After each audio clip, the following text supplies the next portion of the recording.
News next top ನ್ಯೂಸ್ಗೆ ಸ್ವಾಗತ. ನಾನು ದರ್ಶನ್ ಶೆಟ್ಟಿ ನರ್ಕಳಿ. ಟಾಪ್ ನ್ಯೂಸ್ ನೋಡೋಣ. ಅದಕ್ಕೂ ಮುನ್ನ ಈ ಕ್ಷಣದ ಹೆಡ್ಲೈನ್ಸ್. ಸಿಎಂ ಸಿದ್ದರಾಮಯ್ಯರ ವಿಮಾನಯಾನಕ್ಕೆ ಕೋಟಿ ಖರ್ಚು. ರಾಜ್ಯದ ಬೊಕ್ಕಸದಿಂದ 47 ಕೋಟಿ ಉಡಿ. ತಲೆ ತಿರುಗಿಸುತ್ತೆ ಸರಳ ಮುಖ್ಯಮಂತ್ರಿಯ ವಿಲಾಸಿ ಜೀವನ.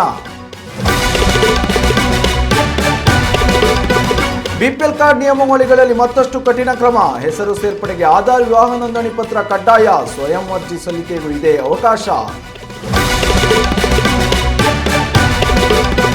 ಇನ್ನು ಮುಂದೆ ಬಂದಾಗುತ್ತಾ ಸಮುದಾಯ ಆರೋಗ್ಯ ಕೇಂದ್ರ. ಕರ್ನಾಟಕ ಸರ್ಕಾರದಿಂದ ಜಾರಿಯಾಯಿತು ಹೊಸ ಆದೇಶ. ಆರೋಗ್ಯ ಸೇವೆಗಾಗಿ ಹೋರಾಟಕ್ಕೆ ಸಜ್ಜಾದ ಬೈಂದೂರು ಜನತೆ.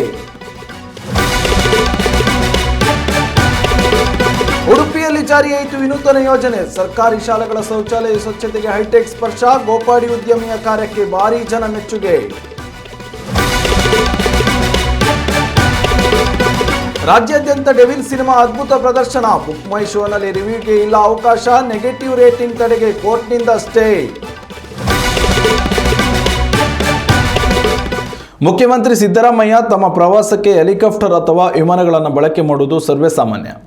ಆದರೆ 2023ರಿಂದ ಇಲ್ಲಿವರೆಗೆ ವಿಮಾನಯಾನಕ್ಕೆ ಸಿಎಂ ಸಿದ್ದರಾಮಯ್ಯ ರಾಜ್ಯದ ಬೊಕ್ಕಸದಿಂದ ಖರ್ಚು ಮಾಡಿರುವ ಹಣದ ಬಗ್ಗೆ ಮಾಹಿತಿ ಬಿಡುಗಡೆಯಾಗಿದ್ದು ಎಲ್ಲರ ತಲೆ ತಿರುಗಿಸಿದೆ.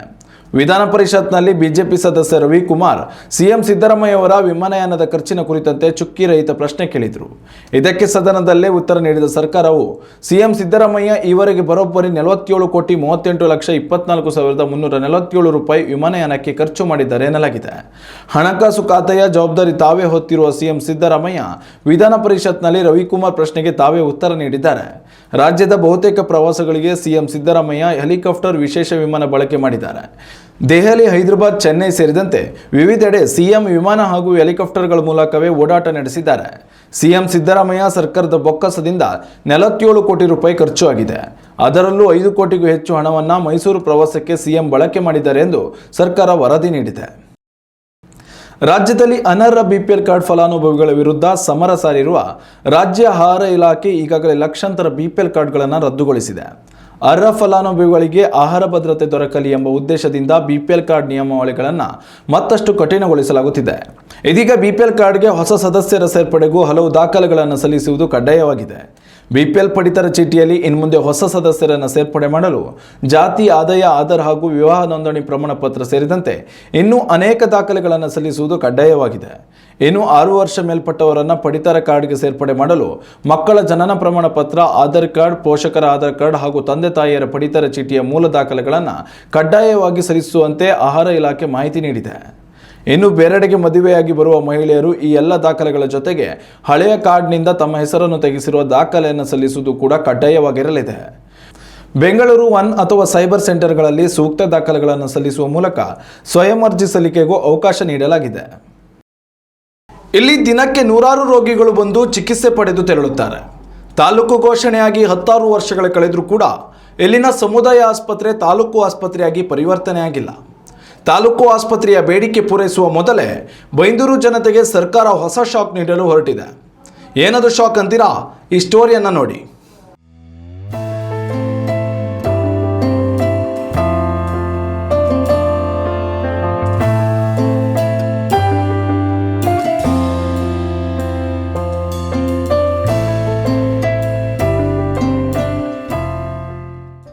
ಉಡುಪಿ ಜಿಲ್ಲೆಯ ಬೈಂದೂರು ತಾಲೂಕು ಅತ್ಯಂತ ಹಿಂದುಳಿದ ತಾಲೂಕುಗಳಲ್ಲಿ ಒಂದು. ಹಳ್ಳಿ ಪ್ರದೇಶಗಳಿಂದಲೇ ತುಂಬಿರುವ ಬೈಂದೂರು ತಾಲೂಕು ಇಂದಿಗೂ ಕೂಡ ಬಹುತೇಕ ಮೂಲಭೂತ ಸೌಕರ್ಯಗಳಿಂದ ವಂಚಿತವಾಗಿದೆ. ಇಂತಹ ಬೈಂದೂರು ತಾಲೂಕಿನಲ್ಲಿ ಕಳೆದ ಹಲವು ದಶಕಗಳಿಂದ ಜನರಿಗೆ ಆರೋಗ್ಯದ ಆಸರೆಯಾಗಿರುವುದು ಇಲ್ಲಿನ ಸಮುದಾಯ ಕೇಂದ್ರ. 2018ರಲ್ಲಿ ಬೈಂದೂರನ್ನ ತಾಲೂಕಾಗಿ ಘೋಷಣೆ ಮಾಡಿದ ಬಳಿಕ ಈ ಸಮುದಾಯ ಕೇಂದ್ರ ತಾಲೂಕು ಆಸ್ಪತ್ರೆಯಾಗಿ ಮೇಲ್ದರ್ಜೆಗೆ ಏರಬಹುದು ಎಂದು ಬೈಂದೂರು ಜನತೆ ಕನಸು ಕಂಡಿದ್ದರು. ಆದರೆ ದಿನಗಳು, ವರ್ಷಗಳೇ ಉರುಳಿದರೂ ಕೂಡ ಇದುವರೆಗೆ ಇಲ್ಲಿನ ಸಮುದಾಯ ಆರೋಗ್ಯ ಕೇಂದ್ರ ತಾಲೂಕು ಆಸ್ಪತ್ರೆಯಾಗಿ ಮೇಲ್ದರ್ಜೆಗೆ ಏರಲೇ ಇಲ್ಲ. ಆದರೆ ಇದೀಗ ಸರ್ಕಾರ ಇಲ್ಲಿನ ವೈದ್ಯರನ್ನ ಬೇರೆಡೆಗೆ ವರ್ಗಾವಣೆ ಮಾಡ್ತಾರೆ ಎನ್ನುವ ಮಾಹಿತಿಗಳು ಲಭ್ಯವಾದ ಹಿನ್ನೆಲೆಯಲ್ಲಿ ಇಲ್ಲಿನ ಜನರು ಆಕ್ರೋಶಿತರಾಗಿದ್ದಾರೆ.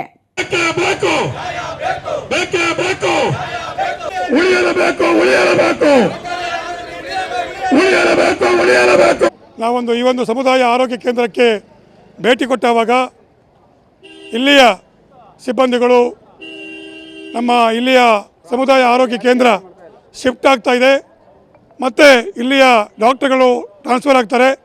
ಇದು ಮೊದಲಿನಿಂದ ಆಗದೆ ಇರತಕ್ಕಂಥ ವಿಚಾರಗಳನ್ನು ಬಂದಾವಾಗ ಸಾರ್ವಜನಿಕರು ನಾವೆಲ್ಲ ಒಟ್ಟಾಗಿ ಇವತ್ತಿನ ದಿವಸ ಈ ಸಮುದಾಯ ಆರೋಗ್ಯ ಕೇಂದ್ರ ಉಳಿಸ್ಕೊಳ್ಬೇಕು.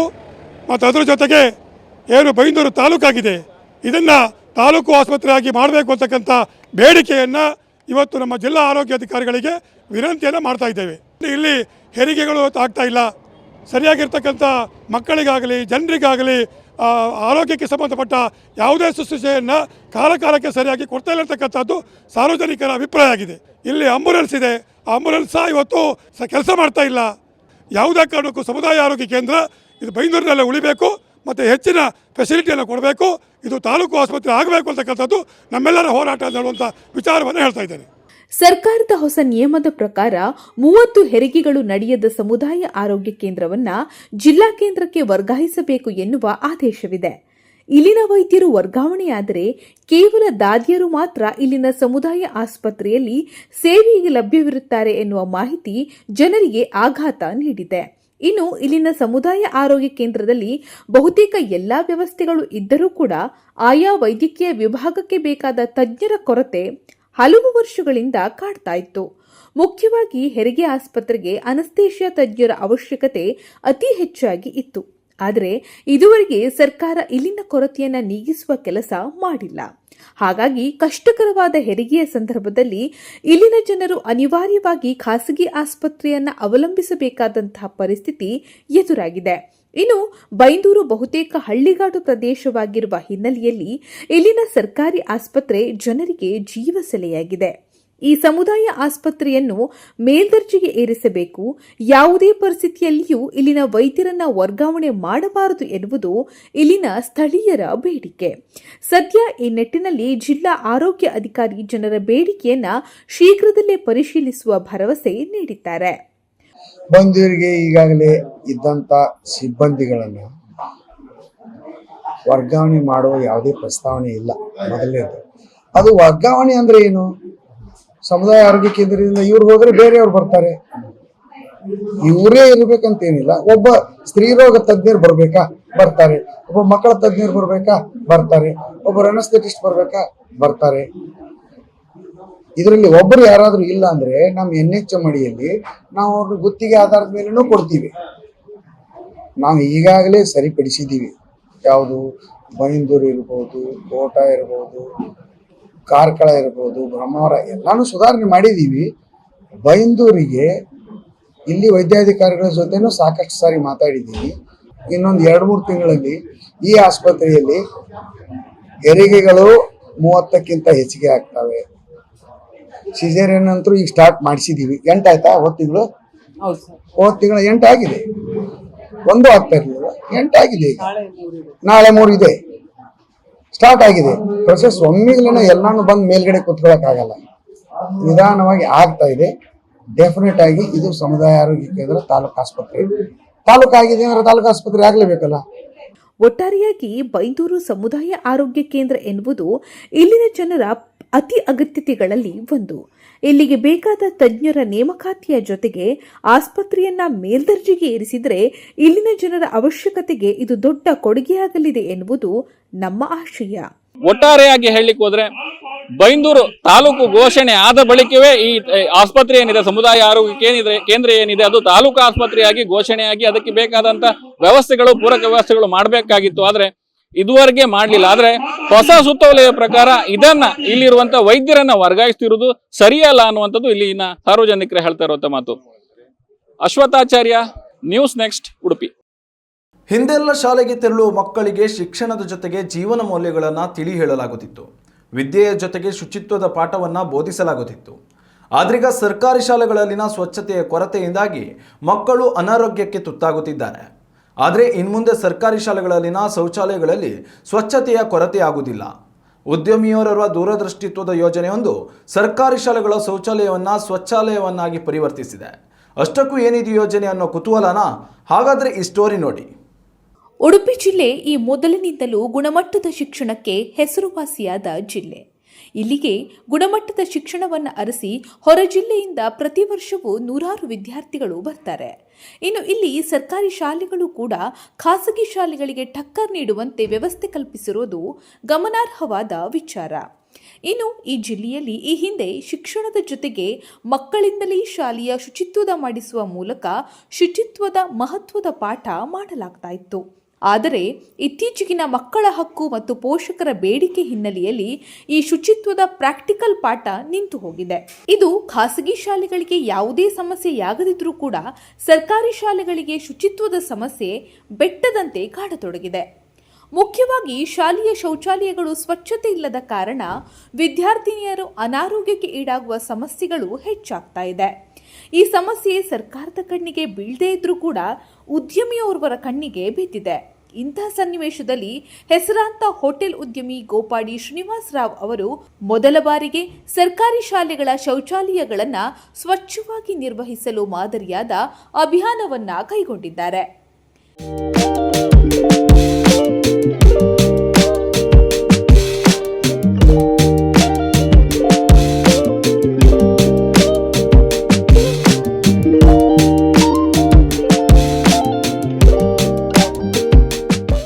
ನಾವು ಬಿಸ್ನೆಸ್ ರಂಗದಲ್ಲಿ ಸಮಾಜದಿಂದ ಹಲವು ವಿಚಾರಗಳನ್ನ ಪಡೆದಿದ್ದೀವಿ ಸರ್. ಮೊದಲನೇ ನಮ್ಮ ದೃಷ್ಟಿ ಏನಂದರೆ ಸಮಾಜಕ್ಕೆ ಏನಾದರೂ ಒಂದು ವಾಪಸ್ಸು ಕೊಡುಗೆಗಳನ್ನ ನಾವು ಕೊಡಬೇಕು. ಇವತ್ತು ನಾವು ಸಮಾಜದಿಂದನೇ ಇರೋದು, ಸಮಾಜ ಇಲ್ಲದೇ ಇದ್ದರೆ ಯಾರೂ ಇಲ್ಲ, ಸಮಾಜದಿಂದ ನಾವು. ಇದೇ ಸಮಯದಲ್ಲಿ ನಮ್ಮ ಪ್ರಧಾನಮಂತ್ರಿಗಳು ಸ್ವಚ್ಛ ಭಾರತ್ ಅಭಿಯಾನದ ಬಗ್ಗೆ ತುಂಬ ಅವರು ಅದ್ರ ಬಗ್ಗೆ ಒತ್ತು ಕೊಡ್ತಾರೆ. ಸರಿ, ಸ್ವಚ್ಛತೆಯಲ್ಲಿ ಏನು ಇಂಪ್ಯಾಕ್ಟ್ ಮಾಡ್ಬೋದು ಅಂತ ಯೋಚನೆ ಮಾಡಿದಾಗ ಈ ಒಂದು ಶಾಲೆಯ ಬಾತ್ರೂಮ್ಗಳು ಶಿಥಿಲ ವ್ಯವಸ್ಥೆಯಲ್ಲಿ ಇರುತ್ತೆ ಅನ್ನೋ ವಿಚಾರವಾಗಿ ನಮಗೆ ಗೊತ್ತಾಯಿತು. ಮಕ್ಳಿಗೆ ಸರಿಯಾಗಿ ಹೋಗೋಕ್ಕಾಗಲ್ಲ, ಹೆಣ್ಮಕ್ಳು ಆಚೆ ಓಪನ್ ಇದರಲ್ಲಿ ಹೋಗೋ ಸಂದರ್ಭಗಳು ಸೃಷ್ಟಿಯಾಗ್ತಾ ಇದೆ. ಎಷ್ಟೋ ಜನ ಬಾತ್ರೂಮ್ ಕಟ್ಕೊಡ್ತಾ ಇದ್ದಾರೆ, ಆದರೆ ಅದು ಮೇಂಟೈನ್ ಆಗ್ತಾ ಇಲ್ಲ. ಇದನ್ನೆಲ್ಲ ಮನಗೊಂಡು ನಾವು ಏನಾದರೂ ಒಂದು ಇಂಪ್ಯಾಕ್ಟ್ ಮಾಡಬೇಕು ಅಂತ ಬಾತ್ರೂಮ್ ಕ್ಲೀನಿಂಗ್, ಸರ್ಕಾರಿ ಶಾಲೆಯ ಬಾತ್ರೂಮ್ ಕ್ಲೀನಿಂಗ್ ಯೋಜನೆಯನ್ನು ತೊಗೊಂಡಿದ್ದೀವಿ ಸರ್. ಕೋಟೇಶ್ವರ ವಲಯದಲ್ಲಿ 24 ಸರ್ಕಾರಿ ಶಾಲೆ, ವಾರಕ್ಕೆ 2 ಸತಿ ನಾವು ನಮ್ಮ ಒಂದು ಇದಕ್ಕೆ ಅಂತ ಒಂದು ವಾಹನನ ತಯಾರು ಮಾಡ್ಕೊಂಡಿದ್ದೀವಿ, ವೆಹಿಕಲ್ನ. ಅದರೊಳಗಡೆ ನಾವು pressure pump, vacuum cleaner, generator, ಪ್ರತಿಯೊಂದು housekeeping related, cleaning related ಸಲಕರಣೆಗಳು ಅದರೊಳಗಡೆ ಇರುತ್ತೆ. ಇದೇ ಹಿನ್ನೆಲೆಯಲ್ಲಿ ಗೋಪಾಡಿ ಶ್ರೀನಿವಾಸ್ ರುಕ್ಮಿಣಿ ಪ್ರತಿಷ್ಠಾನದ ವತಿಯಿಂದ ಸರ್ಕಾರಿ ಶಾಲೆಗಳ ಶೌಚಾಲಯದ ಸ್ವಚ್ಛತಾ ಸೇವೆ ಅಭಿಯಾನ ಉದ್ಘಾಟನೆ ಕಾರ್ಯಕ್ರಮವನ್ನು ಉಡುಪಿ ಜಿಲ್ಲೆ ಕುಂದಾಪುರ ತಾಲೂಕಿನ ಕೋಟೇಶ್ವರದ ಕರ್ನಾಟಕ ಪಬ್ಲಿಕ್ ಸ್ಕೂಲ್ ಪ್ರಾಥಮಿಕ ವಿಭಾಗದ ಗೋಪಾಡಿ ರುಕ್ಮಿಣಿ ಶ್ರೀನಿವಾಸ ರಂಗಮಂದಿರದಲ್ಲಿ ನಡೆಯಿತು. ಈ ಯೋಜನೆಯಲ್ಲಿ ಮೊದಲಿಗೆ ಕುಂದಾಪುರ ತಾಲೂಕು ವ್ಯಾಪ್ತಿಯ ಕೋಟೇಶ್ವರದಲ್ಲಿನ 24 ಸರ್ಕಾರಿ ಶಾಲೆಗಳ ಶೌಚಾಲಯಗಳ ಸ್ವಚ್ಛತೆಗೆ ವ್ಯವಸ್ಥೆ ಮಾಡಲಾಗಿದೆ. ಹೊಸ ವಾಹನ, ಸ್ವಚ್ಛತಾ ಪರಿಕರಗಳನ್ನು ಮತ್ತು ಸಿಬ್ಬಂದಿಯನ್ನು ವ್ಯವಸ್ಥೆಗೊಳಿಸಲಾಗಿದ್ದು, ದಿನಕ್ಕೆ 4-5 ಶಾಲೆಗಳಂತೆ ವಾರಕ್ಕೊಮ್ಮೆ ಈ ವಲಯದ ಶಾಲೆಗಳ ಶೌಚಾಲಯಗಳನ್ನು ಸ್ವಚ್ಛಗೊಳಿಸುವ ಯೋಜನೆ ಇದಾಗಿದೆ. ಇನ್ನು ಈ ಯೋಜನೆಗೆ ವಿದ್ಯುತ್, ನೀರು, ಸಿಬ್ಬಂದಿ ವೇತನ, ವಾಹನ ಸಾರಿಗೆ ವೆಚ್ಚ ಎಲ್ಲವನ್ನ ಗೋಪಾಡಿ ಶ್ರೀನಿವಾಸ ರುಕ್ಮಿಣಿ ಪ್ರತಿಷ್ಠಾನವು ಮಾಡಲಿದೆ ಅನ್ನೋದು ವಿಶೇಷ. ಯಾವುದೇ ಸರ್ಕಾರವಿರಲಿ, ವಿದ್ಯಾರ್ಥಿಗಳಿಗೆ ಕಂಪ್ಯೂಟರ್, ಕೃಷಿಕರಿಗೆ ಕೃಷಿ ಉಪಕರಣ, ಸಾಲ, ಸಾರ್ವಜನಿಕರಿಗೆ ಸಾರಿಗೆ ವಾಹನ ಇತ್ಯಾದಿಗಳನ್ನು ಒದಗಿಸ್ತಾ ಇದೆ. ದಾನಿಗಳು ಸರ್ಕಾರಿ ಶಾಲೆಗಳಿಗೆ ಕಟ್ಟಡ ನಿರ್ಮಾಣ, ನೋಟ್ ಪುಸ್ತಕ, ಕೊಳವೆ ಬಾವಿ ಇತ್ಯಾದಿ ನೆರವುಗಳನ್ನು ನೀಡ್ತಾರೆ. ಆದರೆ ನೆರವು ನೀಡಿದ ಬಳಿಕ ವಸ್ತುಗಳ ಸರಿಯಾದ ನಿರ್ವಹಣೆ ಇರದೇ ಹೋದರೆ ಅವುಗಳು ಪ್ರಯೋಜನಕ್ಕೆ ಬರೋದಿಲ್ಲ. ಈ ಹಿನ್ನೆಲೆಯಲ್ಲಿ ಸರ್ಕಾರಿ ಶೌಚಾಲಯಗಳ ನಿರ್ವಹಣೆಗೆ ಗೋಪಾಡಿ ರುಕ್ಮಿಣಿ ಪ್ರತಿಷ್ಠಾನವು ವ್ಯವಸ್ಥೆಯನ್ನ ಕಲ್ಪಿಸಿದೆ ಅಂತಾರೆ ಗೋಪಾಡಿ ಶ್ರೀನಿವಾಸ್ ರಾವ್ ಅವರು. ಇವತ್ತಿನ ಮಕ್ಕಳು ಭವಿಷ್ಯದಲ್ಲಿ ಪ್ರಜೆಗಳು. ಅವರಿಗೆ ಈ ಒಂದು ಸ್ವಚ್ಛತೆಯ ಅರಿವು ಬಂದಲ್ಲಿ ಅವರು ಅದನ್ನು ತಿಳ್ಕೊಂಡು ಅವರ ಮನೆಗಳಲ್ಲಿ ಕೂಡ ಹೋಗಿ, ಇಲ್ಲಿ ಒಂದು ವೇಳೆ ಅವ್ರ ಮನೇಲಿ ಕೂಡ ಟಾಯ್ಲೆಟ್ ಎಲ್ಲ ಸ್ವಚ್ಛವಾಗಿಲ್ಲ ಅಂದರೆ, ನೋಡಿ ಅಮ್ಮ, ಅಲ್ಲಿ ನಮ್ಮ ಶಾಲೆಯಲ್ಲಿ ಇಷ್ಟು ಸ್ವಚ್ಛವಾಗಿದೆ, ನಮ್ಮಲ್ಲಿ ಯಾಕೆ ಇಟ್ಕೊಳ್ತಾ ಇಲ್ಲ ಅನ್ನೋ ಒಂದು ಭಾವನೆ ಬರ್ತದೆ. ಇವತ್ತು ದೇಶದಲ್ಲೆಲ್ಲ ಸೋಂಕಿನ ಕಾರ್ಯಗಳನ್ನು ನಾವು ನೋಡ್ತಾ ಇದ್ದೇವೆ. ಇದೆಲ್ಲ ಕಾರಣ ಏನಂತ ಹೇಳಿದ್ರೆ ಸ್ವಚ್ಛತೆಯಿಂದ ಕೊರತೆಯಿಂದ. ಆದ್ದರಿಂದ ಸ್ವಚ್ಛತೆಗೆ ಜಾಸ್ತಿ ಆದ್ಯತೆ ಕೊಡಬೇಕು. ಆ ಮಕ್ಕಳಲ್ಲಿ ಬಂದಲ್ಲಿ ಮುಂದೆ ಅವರು ಈ ನಮ್ಮ ದೇಶದ ಮುಂದಿನ ಪ್ರಜೆಗಳಾಗಿರೋದ್ರಿಂದ ಅವರು ಸದೃಢವಾಗಿ ಆರೋಗ್ಯ ಕಾಪಾಡಿಕೊಂಡು ಈ ದೇಶಕ್ಕೆ ಸಂಪತ್ತನ್ನ ಕ್ರೋಢೀಕರಿಸಲಿಕ್ಕೆ ಸಹಕಾರಿಯಾಗುತ್ತೆ ಅಂತ ನನ್ನ ಒಂದು ನಂಬಿಕೆ. ಈ ಒಂದು ಯೋಜನೆಯನ್ನು ನಾವು ಕಳೆದ 2 ತಿಂಗಳಿಂದ ಟ್ರಯಲ್ ಬೇಸಿಸ್ನಲ್ಲಿ ಮಾಡಿ ಅದರ ಒಂದು ತೊಡಕುಗಳನ್ನೆಲ್ಲ ಗಮನಿಸಿ ಇದನ್ನು ನಾವು ನಿರಂತರವಾಗಿ ಮಾಡಬೇಕು ಅನ್ನೋ ಒಂದು ದೃಢ ಸಂಕಲ್ಪದಿಂದ ನಮ್ಮ ವ್ಯಾಪಾರ ಸಮೂಹದ ನಮ್ಮದೇ ಆದಂಥ ಮಹಿಳಾ ಗ್ರೂಪ್ ಇದೆ. ಅವರ ಸಹಕಾರದಿಂದ ಈ ಒಂದು ಯೋಜನೆಯನ್ನು ನಾವು ಈ ಕೋಟೇಶ್ವರ ವಲಯದಲ್ಲಿ ಶುರು ಮಾಡಿದ್ದೇವೆ. ಒಟ್ಟಾರೆಯಾಗಿ ಸರ್ಕಾರ ಮಾಡಬೇಕಿದ್ದ ಅತಿ ಅಗತ್ಯದ ಕೆಲಸವೊಂದು ಮಾದರಿ ಎನ್ನುವಂತೆ ಉದ್ಯಮಿ ಮಾಡ್ತಾ ಇರೋದು ನಿಜಕ್ಕೂ ಶ್ಲಾಘನೀಯ. ಇನ್ನಾದರೂ ಸರ್ಕಾರ, ಮಂತ್ರಿಗಳು, ಜನಪ್ರತಿನಿಧಿಗಳು ಸರ್ಕಾರಿ ಕನ್ನಡ ಶಾಲೆಗಳ ಅಭಿವೃದ್ಧಿ ವಿಚಾರವಾಗಿ ಬಿಟ್ಟಿ ಭಾಷಣ ಮಾಡೋದನ್ನ ಬಿಟ್ಟು ಕಾರ್ಯಕ್ಕೆ ಬರುವಂತಹ ಇಂಥ ಕೆಲಸಗಳನ್ನು ಮಾಡಲಿ ಅನ್ನೋದೇ ನಮ್ಮ ಆಶಯ.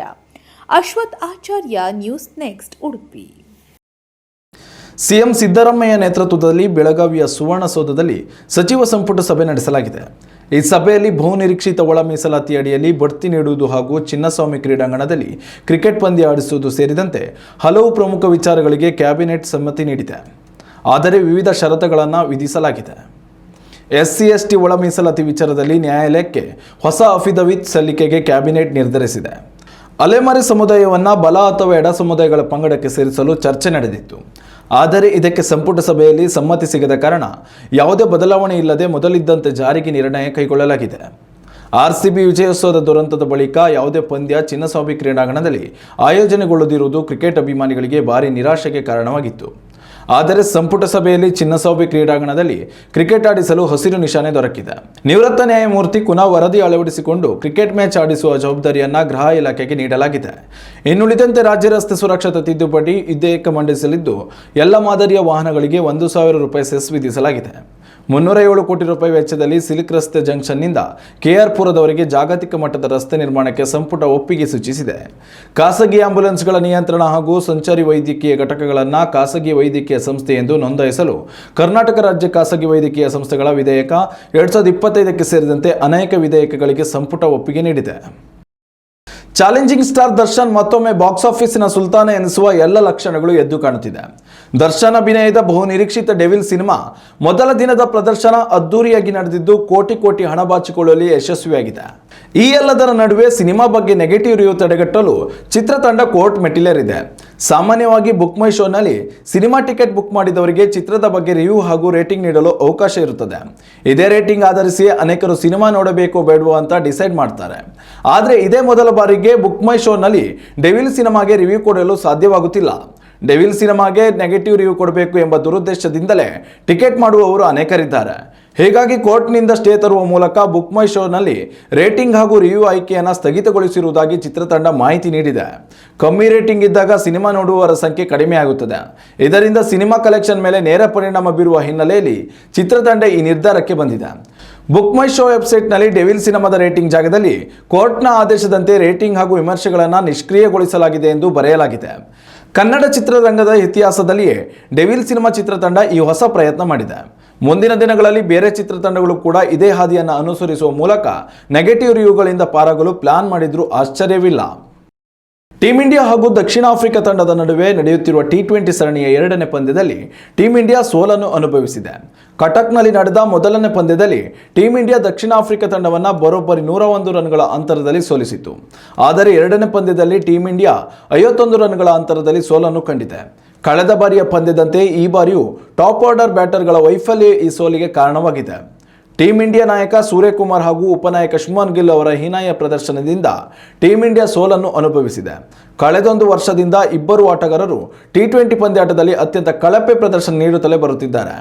ನ್ಯೂ ಚಂಡೀಗಢದಲ್ಲಿ ನಡೆದ ಪಂದ್ಯದಲ್ಲಿ ಮೊದಲು ಬ್ಯಾಟಿಂಗ್ ಆರಂಭಿಸಿದ ದಕ್ಷಿಣ ಆಫ್ರಿಕಾ ತಂಡ 213 ರನ್ಗಳನ್ನು ಗಳಿಸಿತು. ಕ್ವಿಂಟನ್ ಡಿಕಾಕ್ 46 ಎಸೆತಗಳಿಗೆ 90 ರನ್ಗಳನ್ನು ಸಿಡಿಸುವ ಮೂಲಕ ತಂಡಕ್ಕೆ ಆಸರೆ ಎನಿಸಿದರು. ಈ ಗುರಿ ಬೆನ್ನಟ್ಟಿದ ಟೀಂ ಇಂಡಿಯಾ ಕೇವಲ 162 ರನ್ಗಳಿಗೆ ತನ್ನ ಸಂಪೂರ್ಣ ವಿಕೆಟ್ ಕಳೆದುಕೊಂಡಿತು. ಈ ಮೂಲಕ 51 ರನ್ಗಳ ಅಂತರದಲ್ಲಿ ಹೀನಾಯ ಸೋಲು ಕಂಡಿತು. ಈ ಮೂಲಕ ದಕ್ಷಿಣ ಆಫ್ರಿಕಾ ಹಾಗೂ ಟೀಂ ಇಂಡಿಯಾ ನಡುವಿನ T20 ಸರಣಿ ಸದ್ಯಕ್ಕೆ 1-1 ಅಂತರದಲ್ಲಿ ಸಮಬಲಗೊಂಡಿದೆ. ಮುಂದಿನ ಪಂದ್ಯವು ಭಾನುವಾರದಂದು ಧರ್ಮಶಾಲಾ ಕ್ರೀಡಾಂಗಣದಲ್ಲಿ ಆಯೋಜನೆಗೊಂಡಿದೆ. 2ನೇ ಪಂದ್ಯದಲ್ಲಿ ಟೀಂ ಇಂಡಿಯಾದ ಸೋಲಿಗೆ ಬ್ಯಾಟಿಂಗ್ ಹಾಗೂ ಬೌಲಿಂಗ್ ಎರಡೂ ವಿಭಾಗಗಳ ಕಳಪೆ ಪ್ರದರ್ಶನವೇ ಮುಖ್ಯ ಕಾರಣವಾಗಿದೆ. ವರುಣ್ ಚಕ್ರವರ್ತಿ ಹೊರತುಪಡಿಸಿದರೆ ಮಿಕ್ಕೆಲ್ಲ ಬೌಲರ್ಗಳು ಅತ್ಯಂತ ಹೀನಾಯ ಪ್ರದರ್ಶನ ತೋರಿದರು. ಮುಂದಿನ ಪಂದ್ಯಾಟದಲ್ಲಿ ಟೀಂ ಇಂಡಿಯಾ ಯಾವ ರೀತಿ ಕಮ್ಬ್ಯಾಕ್ ಮಾಡುತ್ತೆ ಅನ್ನುವ ಕುತೂಹಲ ಅಭಿಮಾನಿಗಳಲ್ಲಿ ಮನೆ ಮಾಡಿದೆ. ಇನ್ನಷ್ಟು ತಾಜಾ ಸುದ್ದಿಗಳಿಗಾಗಿ ನೋಡ್ತಾ ಇರಿ ನ್ಯೂಸ್ ನೆಕ್ಸ್ಟ್. ಇದು ವರ್ತಮಾನದ ಕೈಗನ್ನಡಿ.